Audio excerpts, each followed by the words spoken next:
No. Bueno, chicos, ¿cómo les va? Siguiendo con un poco de generación de corriente alterna, vamos a repasar un poquito lo de la actividad pasada y vamos a ver un videito corto de cómo es esto de la cantidad de polos en una máquina de corriente alterna, relación que hay entre la velocidad de mecánica de giro y la velocidad, no la velocidad, sino, sí, está bien, velocidad angular eléctrica generada que tiene que ver con la frecuencia de la corriente alterna, ¿sí? Si ustedes me permiten, voy a compartirles el escritorio. Ahí está. Ahí se va a ver. Bueno,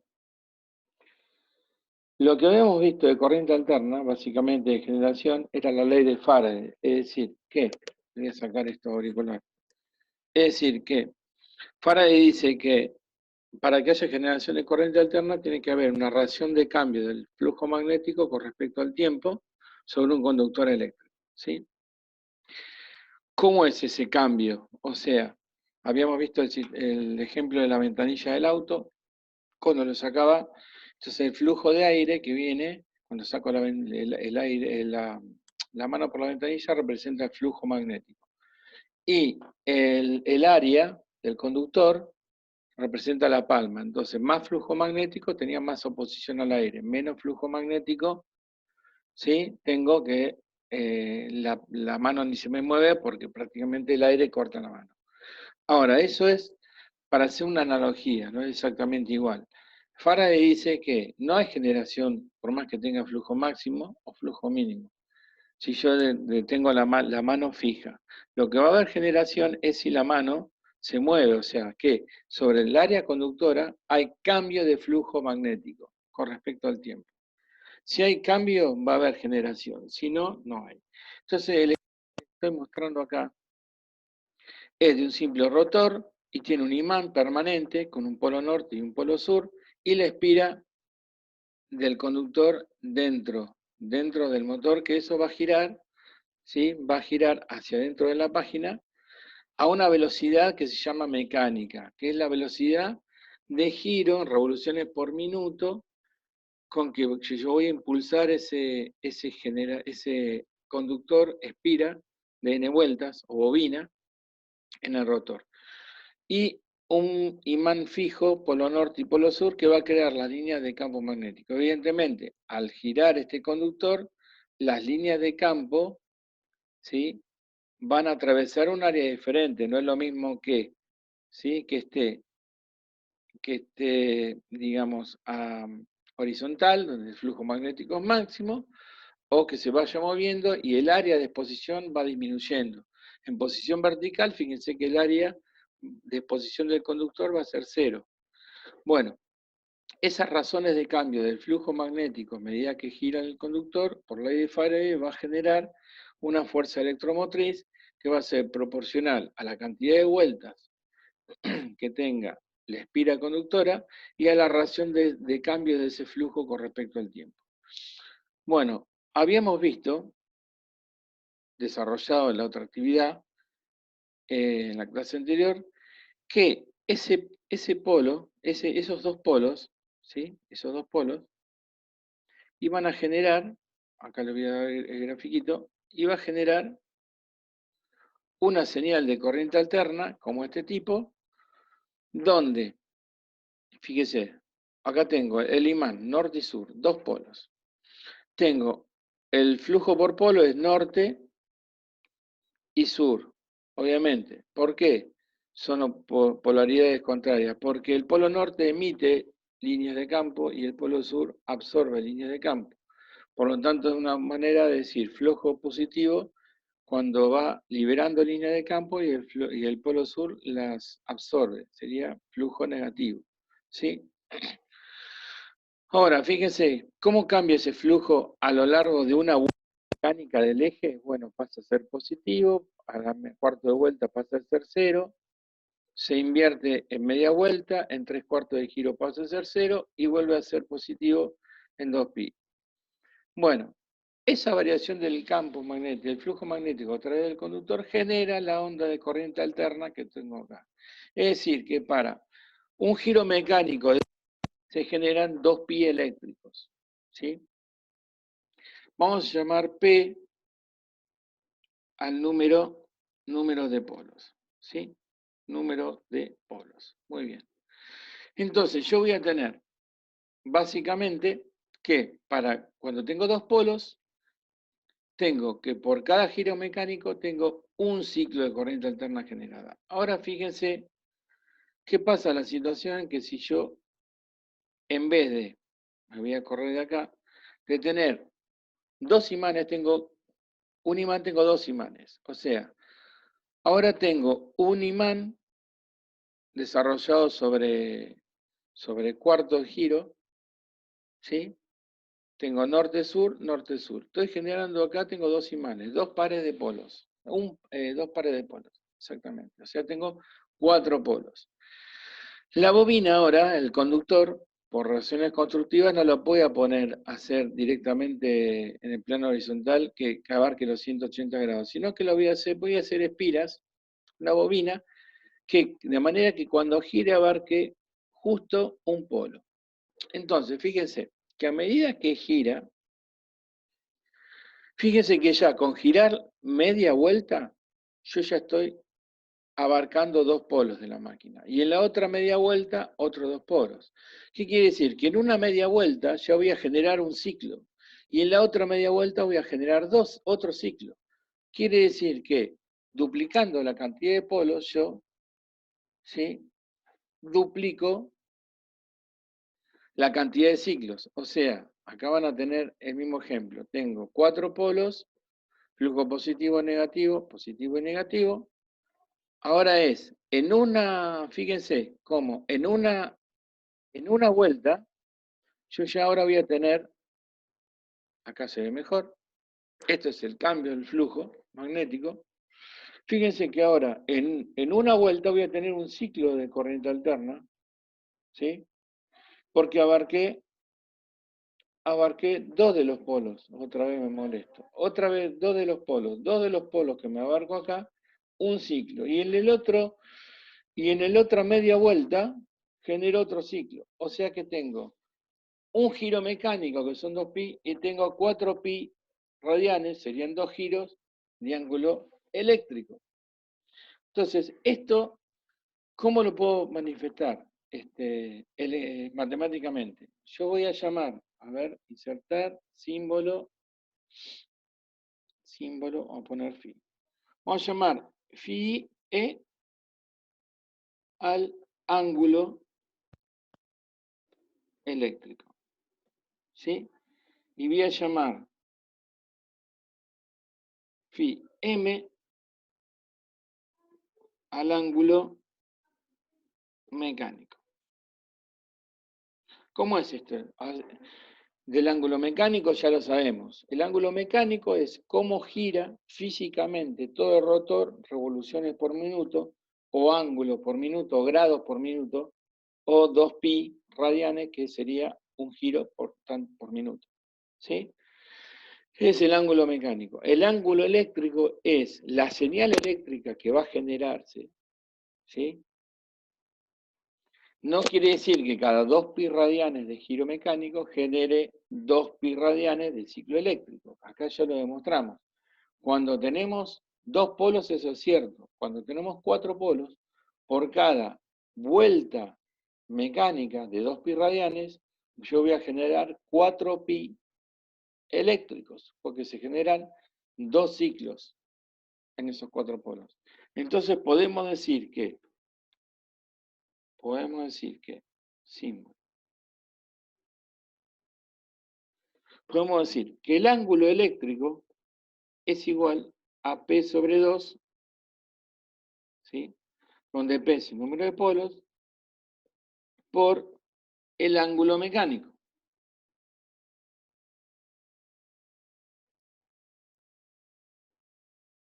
¿Está bien?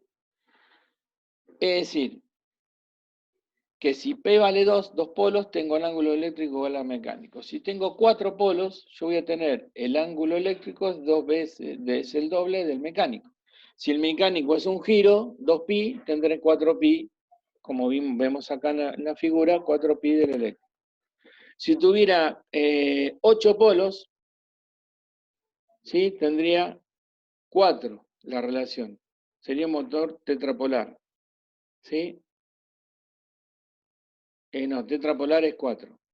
Entonces tendría, por ejemplo, un ángulo mecánico de 2pi, ¿sí? Y sería 8 por 2, 16pi del ángulo eléctrico.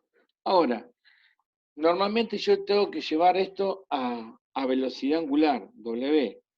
¿Sí? Entonces, de la misma manera, como yo sé que el ángulo que se modifica en una razón de tiempo es la velocidad angular, podemos decir que la velocidad angular tiene la misma relación que el ángulo. ¿Sí? Podemos decir que es P sobre 2 por la velocidad angular mecánica. ¿Sí? Pero a su vez vimos, acuérdense que por definición, la velocidad angular eléctrica era 2 por, vamos a poner símbolo, pi, ¿sí? Y por f, donde f era la que, la frecuencia generada, que en nuestro país es 50 Hz. Y también era que es igual a 1 dividido t, donde t ¿qué es? El periodo, ¿sí? De tiempo, ¿ok? Bueno, entonces podemos decir que si reemplazo este omega e, que es la velocidad angular eléctrica, acá, ¿sí? Yo puedo decir que esta relación, la vamos a copiar, 2pi por f, copiar, esta relación es igual a esta. ¿Estamos de acuerdo? Vamos a copiar, copiar y pegar. Copiar y pegar. Ahí está. ¿Ok? Muy bien. Acá puedo hacer matemáticamente, digo, bueno, este 2 que está dividiendo lo paso para acá multiplicando y podría poner, para eliminar el 2, o podría pasar directamente el 2 para abajo, pero bueno, vamos a hacer otra cosa. Ahora, la velocidad mecánica, ¿sí? Se mide en radianes sobre segundo. Normalmente, los motores trabajan a revoluciones por minuto. N, la unidad de N, vamos a llamar a N, que son revoluciones sobre minuto. ¿Ok? Revoluciones por minuto.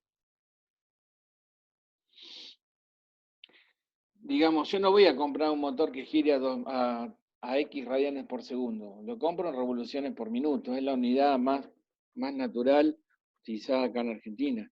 Entonces yo necesito escribir esta velocidad en radianes por segundo, pero en función de revoluciones por minuto. Entonces, ¿cómo paso revoluciones por minuto a radianes por segundo? Bueno, minuto está dividiendo, entonces pongo un minuto equivale ¿a cuánto? A 60 segundos. De esa manera, minuto de abajo con minuto de arriba se simplifica y me queda revoluciones sobre segundo. Pero ahora yo sé que 2pi, 2 por símbolo, pi radianes, 2pi radianes, son ¿qué? Una revolución. Con lo cual ahora, vamos a expandir un poquito, con lo cual ahora minuto con semana con minuto, revolución de arriba con revolución de abajo, entonces esto ya me dio en radianes por segundo, sobre segundo. O sea que la velocidad mecánica, ¿sí? Va a ser n revoluciones por minuto, multiplicado por 2, multiplicado por pi, ¿sí? Y todo dividido 60. Esto ya me va a dar ¿en qué? Ya me va a dar en radianes sobre segundo. ¿Estamos de acuerdo? Ahora me voy con toda esta expresión, ¿sí? Este era con toda esta expresión de acá y la coloco acá en omega mecánica. ¿Sí? O sea que me va a quedar que 2πf, copiar,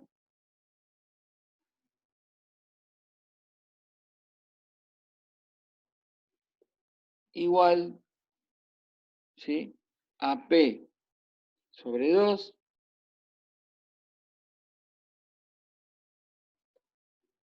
por la omega mecánica, que es todo esto. ¿Sí? Hasta ahí.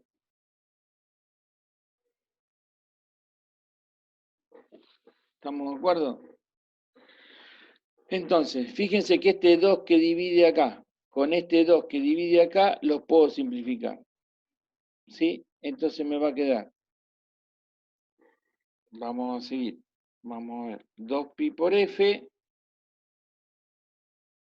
vamos a hacer los pasos por separado, igual, si este 2 se va con este 2, te queda p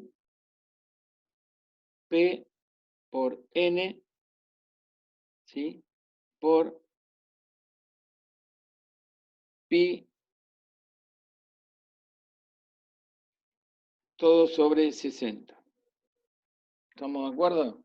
Bueno, el 60 que divide acá, hay algo que está bien. Bueno, pi de un lado y pi del otro se simplifican.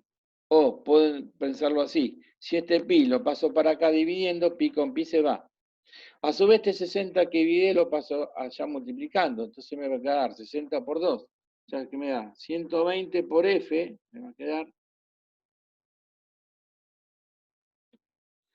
Pi con pi se va, es igual a P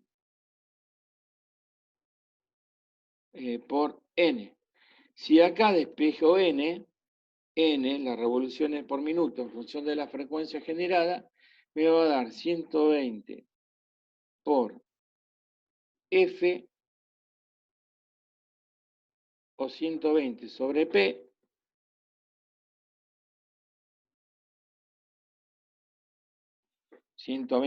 P, porque pasa para allá, todo por F.